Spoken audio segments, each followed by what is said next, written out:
Don't worry, we'll get to this. First, how does a Rainmaker work? The Rainmaker starts in the middle of the map, protected by a barrier. Deal a certain amount of damage to the barrier, it pops, painting an area around it. Whoever last hit the barrier, so to speak, gets credit for the pop, which just matters for the sake of building special. When you pick up the Rainmaker, a 60-second timer appears over your head. Moving backwards too much or standing in certain Rainmaker free zones causes the timer to tick down at triple the speed. When the timer hits 0, the Rainmaker explodes in enemy ink and resets to mid.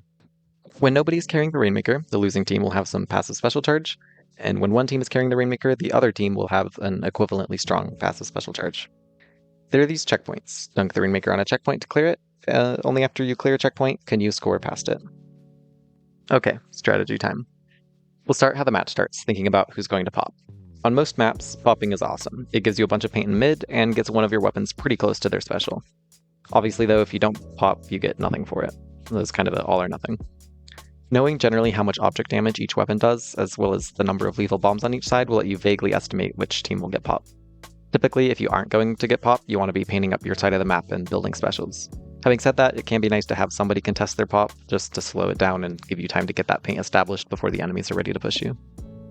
One last little thing about pop before I move on. If I know we aren't getting pop, or I know for sure we are getting pop, I don't like to throw a bomb at the shield just because it wastes ink and makes it harder to play during the window right after. Alright, let's talk about that window. If you got the pop, you want to try and leverage the paint control and potentially the special you just got to take good fights and take space towards the checkpoint.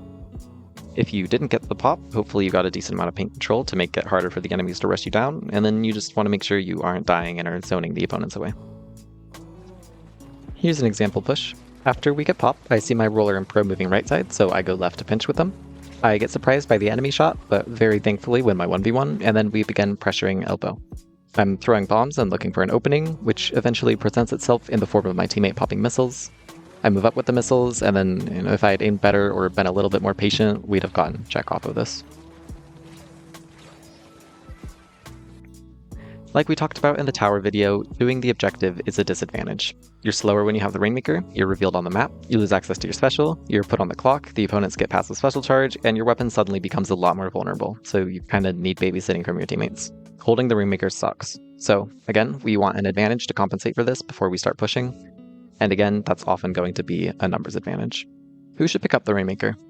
This is a much more nuanced topic than who should ride the tower. There's merit in not having the backline grab, because obviously whoever's carrying won't survive the push, and typically having the backlines be the last alive is better than the alternatives. There are also several maps on which your backline can exert pretty meaningful pressure along the area you're pushing through. And then also if you're running something like Pencil, you don't want to be grabbing the Rainmaker and having it interrupt your cooler cycling. But if you just throw in the cooler, maybe you do want your pen to grab so you can have your 3 teammates as specials for the push. Or maybe you're fine having a teammate with a special grab because they'll die. The pen can hold space while the teammate comes back quickly due to cooler, and then you keep the push going with that teammate special. Often what matters most is just who's closest to the Rainmaker, just like speed of the push.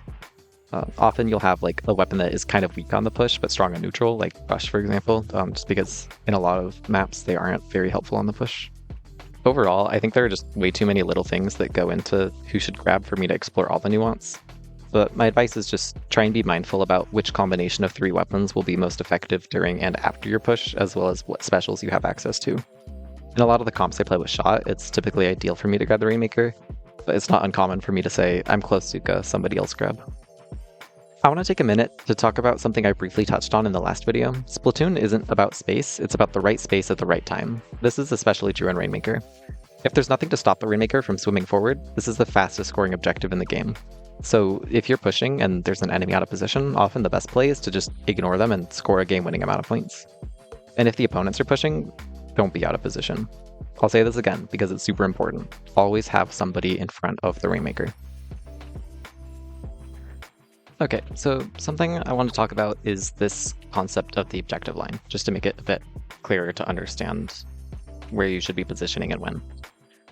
So on this map, pushing the Rainmaker right side is not very good because yeah, you are very close to getting this checkpoint, but it's pretty impossible to get any points past the checkpoint because in order to do so, you have to go up this unpaintable ramp that the enemies have a ton of high ground over in 3 directions, and it's right outside of their spawn, so it just is very difficult to get points past this right checkpoint. So generally you want to go left. So if we just draw this is generally the path we're taking when we're pushing the Rainmaker. And then on the flip side, this is the path the enemies are taking when they're pushing the Rainmaker. This is a concept you may have heard called the objective line. I was just like thinking about it like this. So let's say we got pop. So we have all of this like paint control around mid. We want to be using this paint to like take a good fight and get an advantage. If we get a kill on, say, the carbon, that's good for us, but it doesn't help us push along like in the direction we want to be pushing as much as a pick on the shot would help us, right? Because the shot is in this direction of the objective line. So like, I'll just delete this, but imagine this paint control is here. The shot being here slows down me pushing.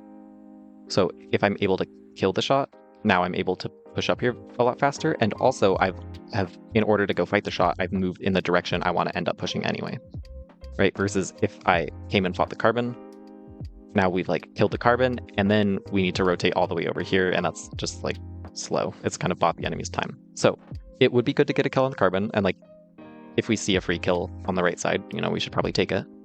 But generally, all else being equal, you would prefer fighting along the objective line. Now, on the flip side, the enemies are pushing. Let's say they've gotten pop, they have the paint control, and they've just killed our roller. I know that they want to be pushing along this way, along this objective line, right? And we need to make sure that we get in front of the Rainmaker, get like along this objective line, because that's where they're pushing. If we are like, we're too focused on left side and the roller goes down and we're slow to react, and like say a carbon gets under this ledge and the rapid is like here and the aerospray grabs the Rainmaker and is running over here, and we get like wedged off of here because like we can't really approach the rapid and the carbon under the ledge, so we're split off. This aerospray is going to score the check like instantly. Like we talked about, the Rainmaker is very fast. You don't want them to be able to swim uninterrupted. So in a position like this where we go one down, I know the enemies are pushing, so I know that we need to get in front of the Rainmaker. I have some set up like this or whatever. This is the general idea of the objective line. I see a lot of people make mistakes with this on Humpback. So I need to kind of delete my things, so just bear with me. Objective line is something like this. Generally going for this Rainmaker this checkpoint isn't super amazing. So if the enemies get pop and they get a pick, you want to make sure, like if you have people playing from here, you want to make sure that you have people rotate over and get in front of this elbow, is this area. Elbow. You want to make sure you have people in this area to slow down the Rainmaker, because if you don't have somebody in front of the Rainmaker, they're gonna score really quickly. And then on the flip side, right? If we've gotten the pick and I see like 2 enemies over here and just 1 enemy over here, and it's like a 4v3, I'm just gonna say, hey, let's just push this really fast. Maybe have like 1 person watch this flank, try and zone them out. But the enemies are out of position. They're not like along this objective line. Let's just push the Rainmaker, right? We can ignore them. This is a bit of a like overgeneralization, obviously. The game isn't so Boolean as like you have to play along this line. But generally speaking, this is a helpful heuristic for figuring out how to position. Here, after respawning, you can see how I know the enemies will be pushing because they have a numbers advantage, and they also just won't want to hold on to the Rainmaker for too long. So I rotate to the right side of the map. We need to have somebody holding space here, and I do it better than the roller. I end up trading, and on my respawn, I make the mistake of going left, trying to get the cooler. Now you can see how we don't have anybody in front of the Rainmaker, and they get first check for free.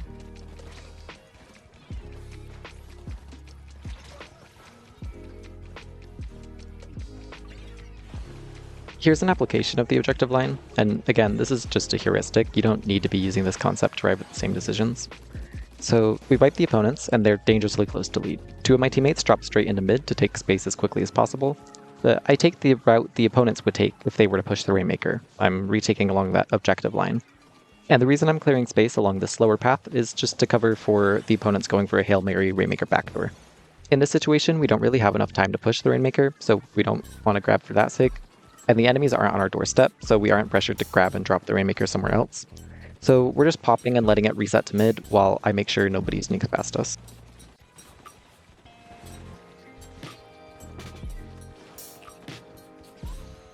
Here, after seeing 2 people on him, Aerospray realizes that if the pen isn't ready for this play, he'll be able to backdoor the Rainmaker. And you can see how even just a brief slip-up gives the opponents a ton of points. Here, our pro uses missiles and sees that 2 of the enemies are left, whereas there's only 1 enemy on the right. As soon as they see that enemy on the right die, they start calming, go right, go right, go right. And we move up right side and use our bubble to secure lead. This is one of the very few times I've seen a successful push on the right side of the map, which is just to say that the enemies weren't expecting it, which is why they were primarily focused on holding left. And in that tiny window of uninterrupted scoring, we're able to swing the game. Sometimes, especially on this map, because getting first check is really difficult, I'll effectively just kill myself in front of the objective to make a window for the Rainmaker to score. If you watch from the Carbon's perspective, in this specific case, because of how the Rainmaker shot and Suction Bomb worked out, it wasn't necessary, but you can see how in other circumstances, if I didn't do this, the Carbon would just kill the Rainmaker if they tried to clear the check. You know how sometimes I have really brilliant ideas? Sorry. Look at me on my target! Okay, so Rainmaker pushes can be really fast, and we don't love holding onto the Rainmaker, so we're incentivized to make our pushes explosive. Making a small window to push the Rainmaker can net you a lot more points than making a small window to push the tower. Dumping resources into a push, or forcing really aggressive fights just to enable the Rainmaker to move forward for even just 2 seconds uninterrupted, can often be worth it. At the same time though, you want to make sure you aren't dying too much, especially once the push is over. Obviously, if you're pushing the Rainmaker, you have space past mid, and if you die, you're giving up that space. This is a good example of what not to do. After we get some kills, we push the Rainmaker pretty far up into their spawn, but then we greed for more points. If we just lived after this initial push, we'd have a numbers advantage because of all the kills we'd gotten, and we'd be able to hold the enemy's snipe against them. Because of how this map is designed, the enemies would have to take one-way drops and literally fight an uphill battle just to get back into mid. I don't have any footage on hand, but I've had multiple games on this map mode where we got a single good push off of the opening and then zoned the opponents out of mid for 4 straight minutes. I won't go too in-depth because I talked about this in the tower video, but don't hyperfixate on points. If I try and defend this checkpoint, I'm going to die, and then the opponents will score a lot more points. I just need to sit back, wait for my team, and then try and retake with Zuka.